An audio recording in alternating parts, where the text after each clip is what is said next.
The following program has been rated GE by the Kenya Film Classification Board. It is therefore suitable for general family viewing.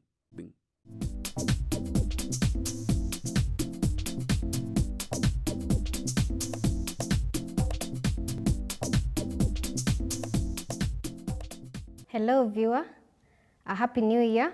Welcoming you to Chungu cha Jamii today. We have a topic on challenges that are facing young couples in their marriages.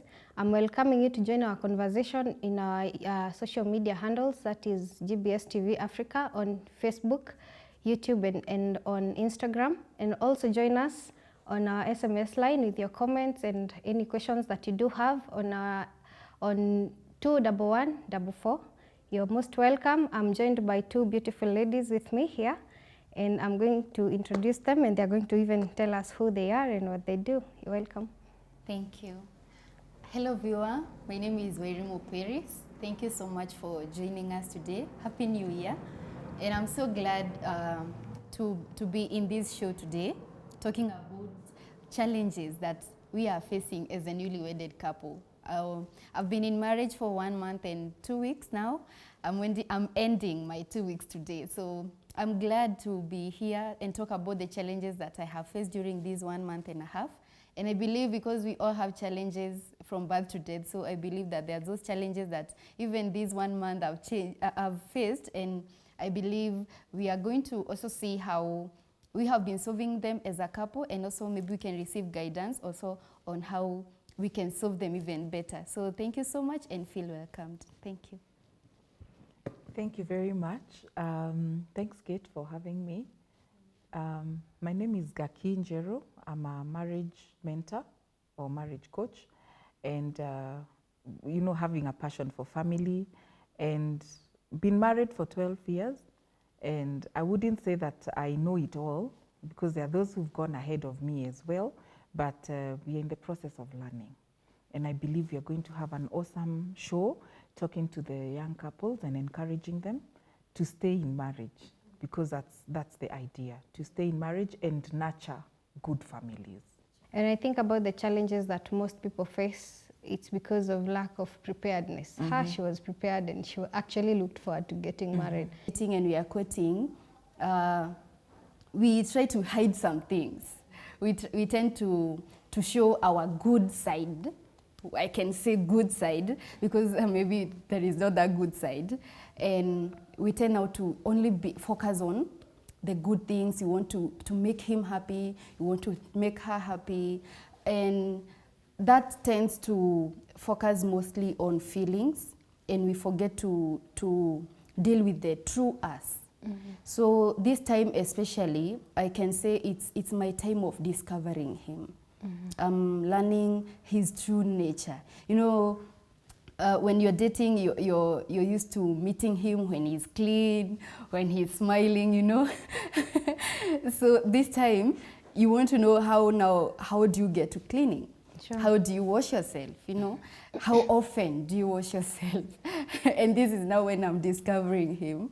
Because, those times I would meet him when clean, and I didn't know now how often, and maybe how often he shower, it may not be the same to me. Maybe I shower more than him, or he shower more than me, Mm-hmm. So once I discover him, it's bringing the colliding. Yeah. Madam Gaki, I'm thinking, I asked her of how prepared she was. And I think about the challenges that most people face. It's because of lack of preparedness. Mm-hmm. She was prepared and she actually looked forward to getting mm-hmm. married. But I'm thinking many people have a problem of lack of preparedness. What do you think about all this? Well, before you undertake anything in life, it's important to sit down and count the cost, mm-hmm. even in business, even in school, whatever thing you want to do. Mm-hmm. You want to sit down, count the cost, and know how is this going to play out for me. Mm-hmm. So I believe being prepared for marriage is very, very important. Mm-hmm. And some people underrate it, but it's very, very important. Remember, this is a journey you have not walked before. Sure. And there's somebody I had saying that marriage is the only school you go in with a certificate. Every other school you come out after the course You get the certificate. is when you get your certificate. So Sure. it's very, very important to be prepared for marriage. And it's very, very important to also have the right expectations, because your preparedness and your expectations are what will help you settle down once you get married, because it's a journey. And I'm thinking of now, for her case, she tied the knot before Yes. people, before her loved ones. Yes. Now, kuna watu wengine upitia panya roots. Yes. And maybe someone got pregnant and they were never prepared for marriage. Very But now true. here are situations and circumstances that push you into marriage. There are also maybe someone finished school and Yes. they have no a way out, maybe going and furthering on their studies. But then here comes a situation that unaona, the only way out is getting married. Very true.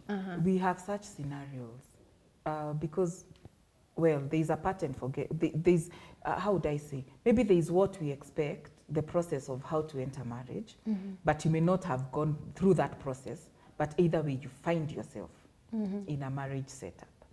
The best thing to do is this, and that's why even if you look at the Constitution of Kenya or the laws of the land, they define marriage as a union between two consenting adults. So you must be mature. So when you realize that you have gotten into marriage or a marriage situation, because some are situationships, Actually, yeah. some are actually situations.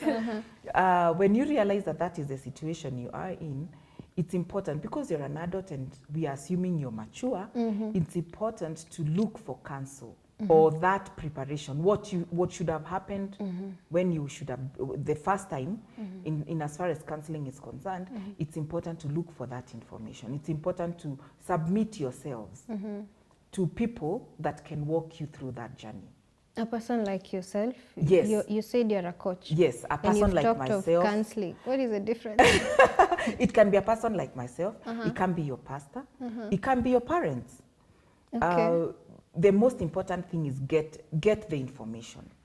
And that is why nowadays, if you look at most, Kitambo, it used to be premarital counseling. You know, even in church forums. Yeah. But right now, we are having premarital counseling and we are having post-marital counseling. Because we've realized that some people actually have gotten into marriage. We prepared you pre. Yeah, yes. Yeah? But then when you actually get married is where the real challenge deal is is where the happening. rubber meets the road. Where do you need more counseling, before or after? Inside. Yes. When you're in it, you need people to work with you. Sure. You need the counsel, you need the help. So that is why nowadays we are having post-marital counseling, which is slowly picking up amongst people. Okay, and we want to demystify it, to tell people that post-marital counseling is not because you have a problem. Sure. It's not because you had a fight, then you go to your, whoever, say like your religious leader, to do the counseling. No, it's still a journey. It's people who sit you down, you know, people you respect, older people, your best couple, they sit you down, they ask you, how are you doing? How is it going? Like, and be open, you know, what are the challenges you're facing? What are the things that you can celebrate in your marriage? You're about to have children. You know, a bit of parental tips come in right there.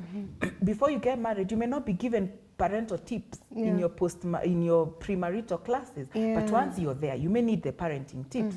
You may need tips on how to deal with the house help. So it's important, even for those couples who got into marriage through, you know, probably through situations or circumstances. Yeah. It's important you seek for post-marital.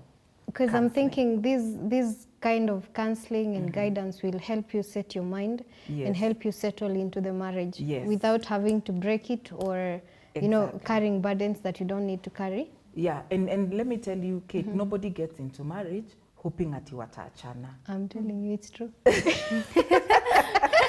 I mean, on that day when everyone is saying forever I do, nobody gets Everyone there. means it. Everybody means it. Sure. But then you get in there, and 1 week into it, you're like, I want out. Who and the it's hell just is 1 this? week. You wonder who is this human that, you know?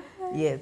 So we cannot underestimate the power of being prepared. Yeah. Yeah. And when you're talking of, she talked of when you're in the courtship, you find this gentleman or you Yes. find this lady Yes. that is so good that you don't even think that, you know, that I just thought of a funny thing that Yeah. people say someone is so beautiful you don't even think that they can use the washroom. You know? And the guy is so fine, you don't Yeah. think that at some point can snap at you or be angry with you for True. even minor things. But then as you stay in the relationship, you realize the person now, the true image, like she said, Comes of out. the person is starting to come out. Actually, yenye ameona ni kionjo, ni kidogo. I tell you the truth. Kidogo sana. Yes. We Should learn be even- ready for even more. up to you now, we are still learning. Yeah, yeah, it's true. I'm also 7 years into my marriage, and every single day you realize, Allah. I didn't know this about you. Yeah, and also there's also another thing that people forget. You're also learning yourself. Like her, she's seeing the side of where I am learning you, but what about where you're learning yourself? These are some of the challenges that I think people go through, and they forget that as they are showing their true image, you are also showing your true image. Exactly. Yeah. And this conflict, I can't even begin to comprehend the problems that come along. Yeah. Yeah. So and I thought you talked of these problems where you need to be guided on children and stuff like that. And now here she is, a beautiful young girl. Yes. Very beautiful, Yeah. very slender. She does not, her tummy is so flat. Inakaa barabara. Yes. Very flat. And then the children starts coming. And then the guy is like, no, I never married this kind of woman. Now you have grown even bigger than Then me, oh my God. I was also, you know, this size. me too. Yeah. I was even smaller. Yeah. But because we have these expectations, because there are these unrealistic expectations that people have. And these are some of the things I think zina to fail. Yeah. Because we are expecting you remain like this. Alafu. How do you deal with these unrealistic expectations? And we point out which exactly what are they? Yeah. Maybe, okay, expectations. It's not bad to have an expectation, really. Even the Bible says the expectation of the righteous shall not be cut off. Amen. But it's good to be realistic. To be realistic. And that's why marriage is, I'll keep repeating that, two consenting adults. You know, mature ones. It cannot be for babies. So when you're getting in there, you have to tell yourself, you know what? This is a human being. I'm getting married to a human being. The same way I have strength, this person also has strengths. The same way I have weaknesses, this person has weaknesses. So don't be unrealistic about this person. Why do you expect them to be an angel if you yourself you're not an angel? Why do you expect that they cannot snap or get angry if you yourself you get angry? So it's good to go there with an open mind, knowing that this is a human being just like you. And when we are told that you're becoming one is a process.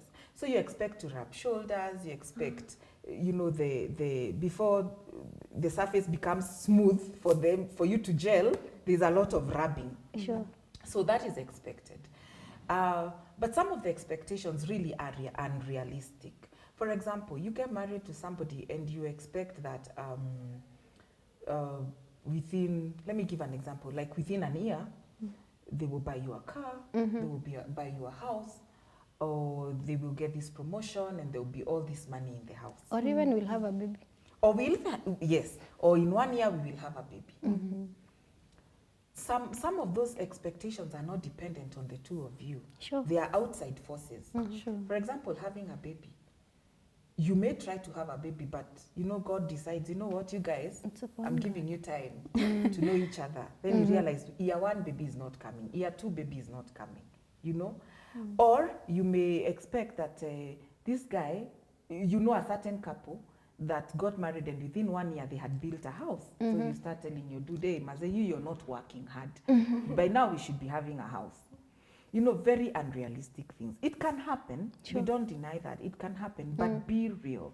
Just take your husband or your wife with the situation, or depending with how your situation is, handle them according to that. Do not think that you're going to run your marriage like somebody else. And actually, that's one of the issues that brings the wrong expectations, because we are expecting that you got married 1 month ago, your friend who got married 3 months ago, there's a way they are behaving already, so you're expecting that you should also be behaving like that. That cannot happen.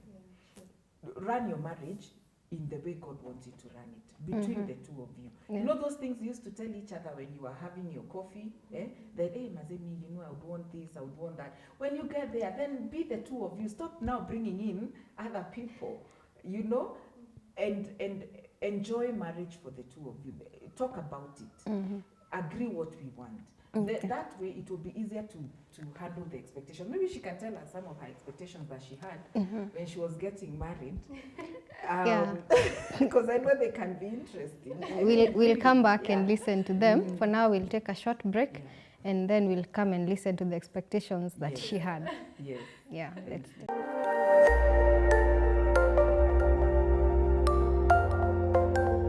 Everywhere, GBS.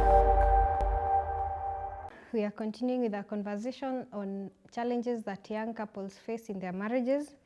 And before we went on the break, Paris wants to tell us on some of the expectations that she has, not even the ones that have already been met or broken, but in lifelong. Paris, what do you expect from this marriage, from your partner? What do you expect? I have weird expectations. Spell them out. Sure. Because I don't think many people think like I am. I want to say, because one of the expectations I was expecting, I'm not so good at cooking, and he knew before we got married that I am not good at cooking. So he promised that, don't worry, I'll be cooking for you. And then I got to the real thing. Oh God. Pambana na hali yako. You know. I was thinking, you know, I was having these expectations. He'll be there teaching me how to cooking, and then I'm just observing, or maybe, you know, like that. But unfortunately, he gave me the front line. So it's me to cook. If I make a mistake, he will correct me. So I was like so tense, especially when I was cooking my first meal. I was thinking, will I be sweet? You know, having this, the tension, you know. But lucky enough, I cooked sweet, so I was happy. And then, so the cooking issue, okay, like I think he wanted to see, truly, do you not know how to cook? I guess so. Oh, no, because I guess, because actually he enjoys my meal. So what about the person that he's? Do you expect him to change, or what are your expectations? On that, actually, there are so many things that I was thinking maybe they may change, especially on communication, because especially I was thinking the communication he would have with my family members would be so close. I was thinking maybe I need to connect him as a son to my family, you know, but that's not the case, because actually, okay, I'm tending to understand him also, because the expectations I was thinking maybe he would be communicating with my parents. It's not what I'm having at the moment. Yeah, he's making efforts, yes, but it's not as I was expecting. No, so I was. Oh, you're expecting to shift into being a son, pap. Yes, that's what I was expecting. I was thinking maybe the communication I've been having with my parents, maybe he can even be more than that. I don't know, you know. So I was thinking maybe the communication would be so close, but that was not the case. And actually, it reached a point I was thinking, why don't you communicate to my mom openly, you know? Yeah, so I saw it a challenge. So you can see some of these expectations are actually very unrealistic, because you don't expect your person to come and be, you know, like the real son, the blood son, and all this. And there are so many things that we expect and they are never met. Like, you know, wanting someone to be financially stable, pap. You know, we want things, you know, like as you are promised, in our courtship, you know, things you think they'll come and be like that, but then vindu vichenjanga na vitu kwa ground ni tofauti kabisa. So she talked of communication. Yeah. And I'm thinking communication is a tool and a weapon at the same time. Coach, saidia sisi hapa. It being a tool and it being a weapon that you use to actually damage the relationship. Yeah. I'm thinking, Yeah, communication, the area of communication in itself can be a big challenge for young couples. And this is what, and this is what I try to train myself to be very deliberate on how I communicate to my husband, and to want to, being intentional, being deliberate. Because let me tell you, we all come from different backgrounds. Sure. And from our different backgrounds, we communicated differently. So you don't expect that now I've come into marriage, I've changed. No. Kama kwetu ni kwa kushout. we shout.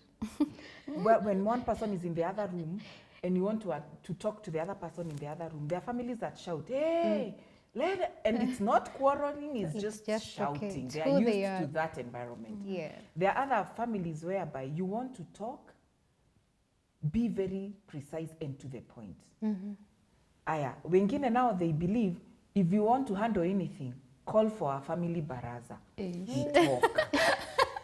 Okay. You know, you keep that thing until the day you all meet and talk. So you get married and you're thinking, now I have an issue to address with my husband.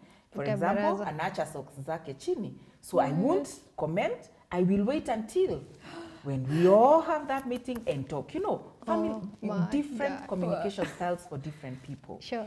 And depending with how you were brought up, it's gonna definitely affect how you communicate. But for a couple, I would say this: be deliberate. Have the willingness to want to talk and communicate. Because one thing that is happening nowadays, kitambo, okay, or maybe by the time I was getting married, our way of the challenge about communication was maybe hearing what the other person is not saying. So you say something, but me, I interpret it differently. And that was my challenge, personally. My husband would say something, but I will blow it out of proportion. Like he will say, I want, for example, I want us to be praying every evening together before we go to bed.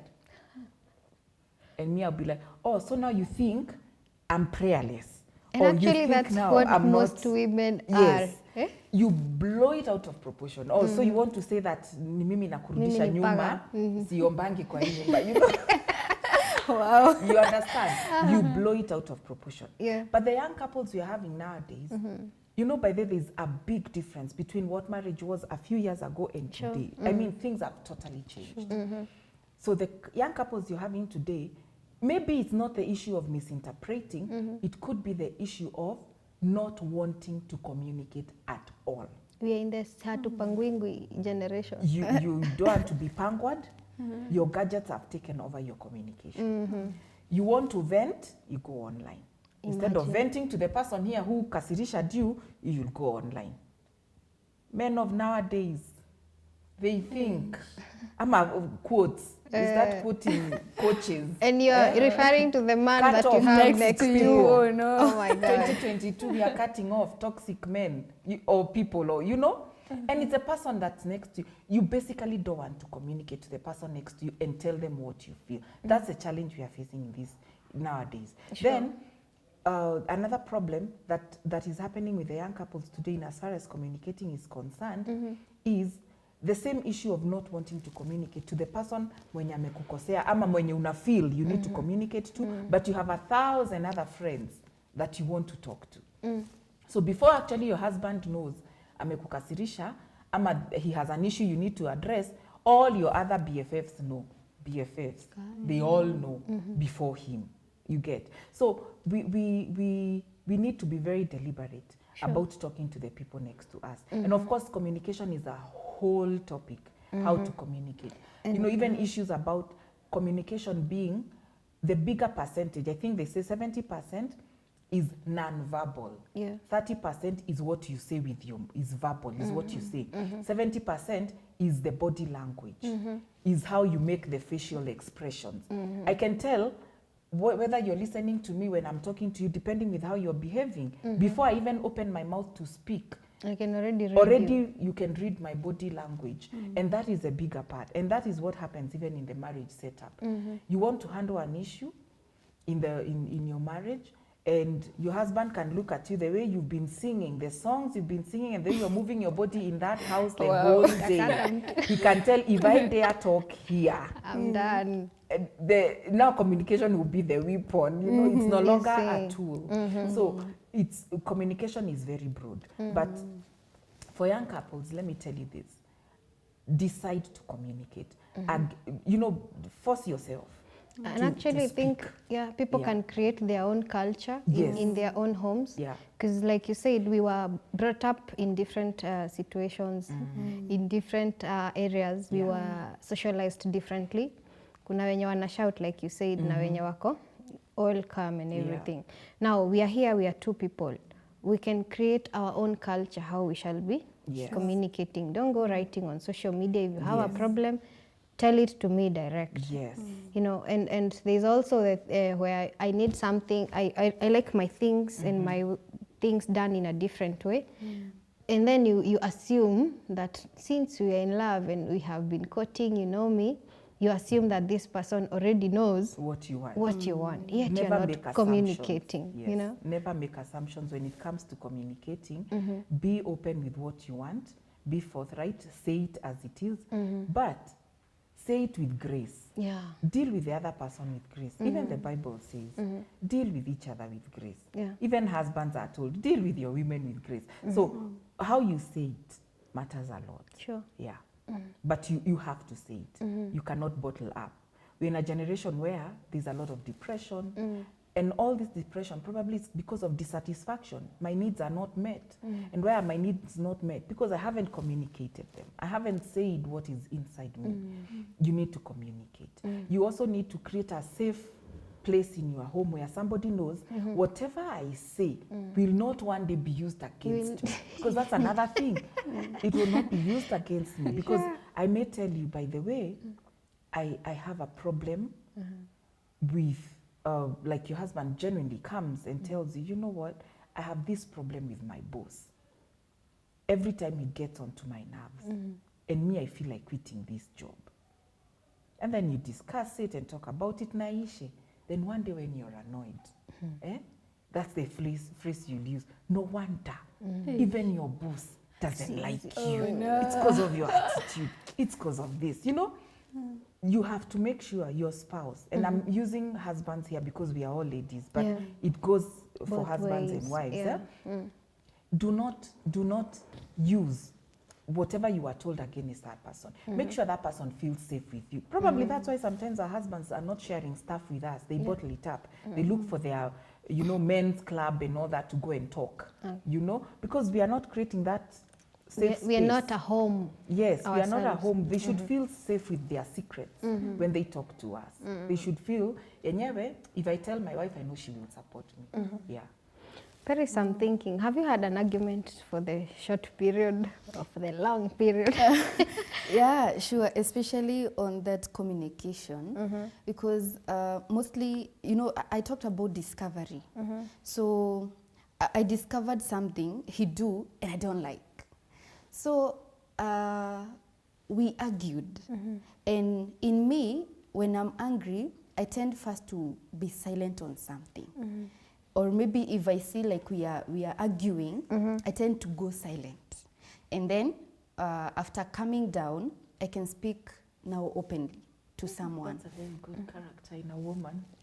But it's brutal. She's already so wise. I know. You learned on the job. However, thank you. However, it was a challenge because I spoke to him, but he didn't receive it in the way I was thinking he would receive.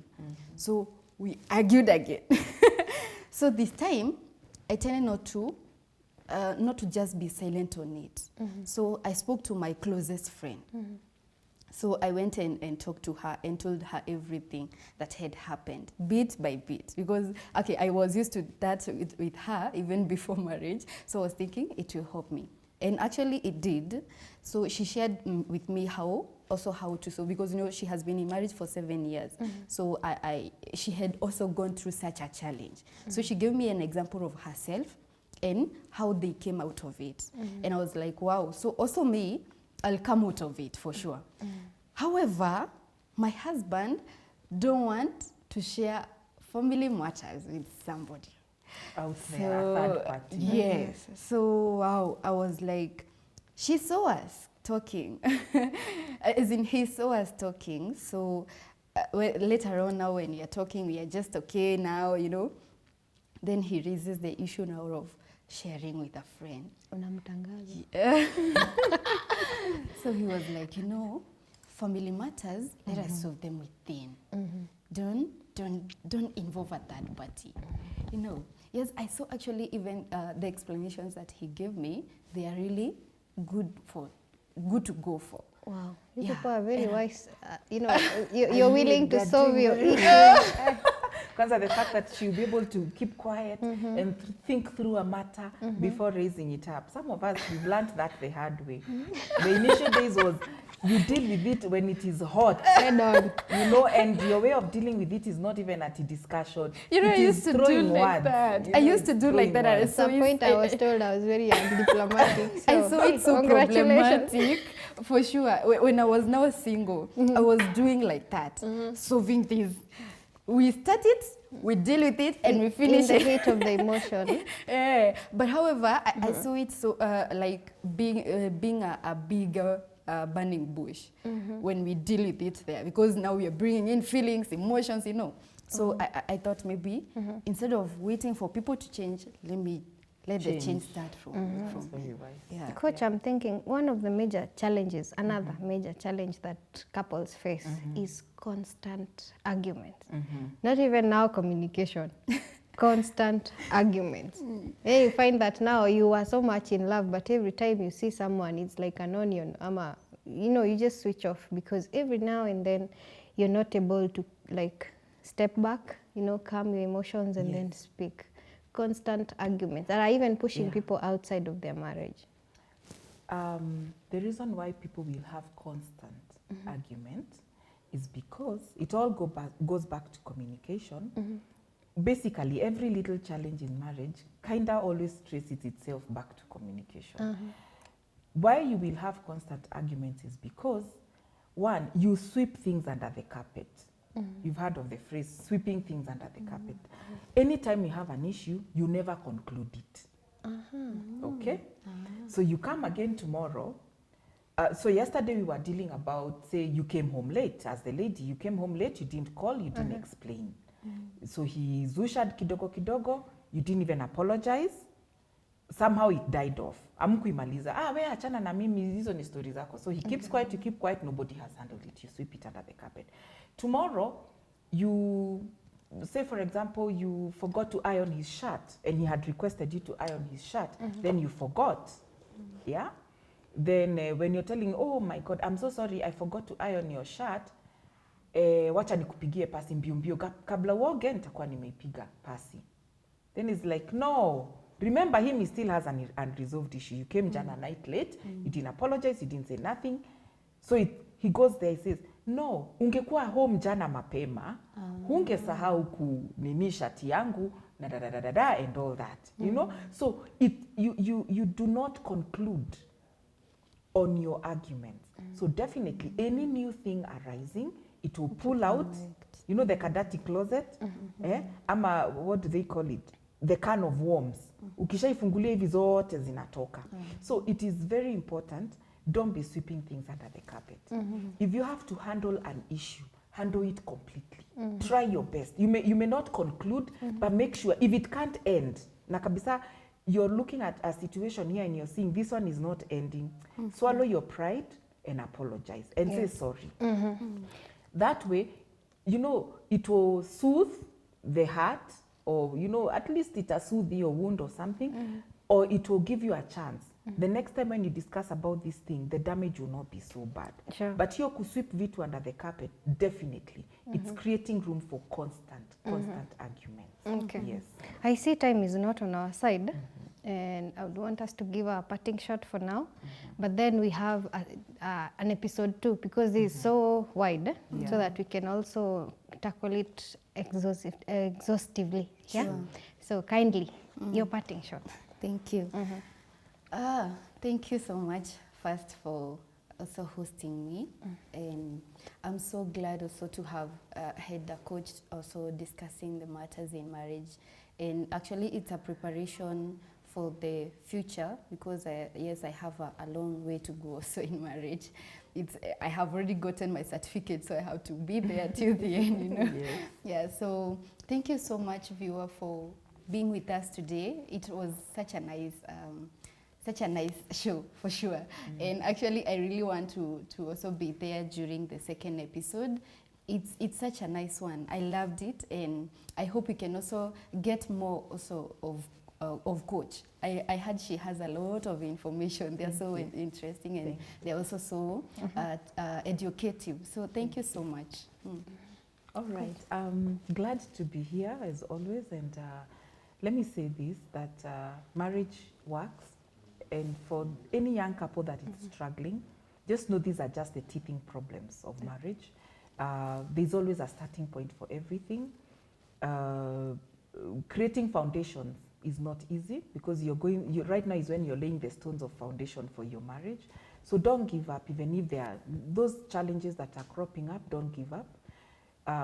Talk to somebody. If it's getting out of hand, don't quit yet. Talk to someone, seek the help that you need. Because at the end of the day, if we do marriage God's way, it's gonna work. Sure. Yeah. I believe it is going to work. Yeah. Thank you, viewer, for being with us all this while. And as we listen to Coach and Paris in their own experiences, we are gaining so much wisdom. And as marriage is, I'm told that marriage is like the next heaven in this world. But if you do it wrong, it is the hell on earth. So kindly be sure to watch out for the episode 2 of this one. Like you can see, we have not exhausted everything. And Coach and Paris, we still have a lot of content that we would want to share with you. So kindly be on the lookout for episode 2. So thank you very much. It's been good to be with you. Bye-bye.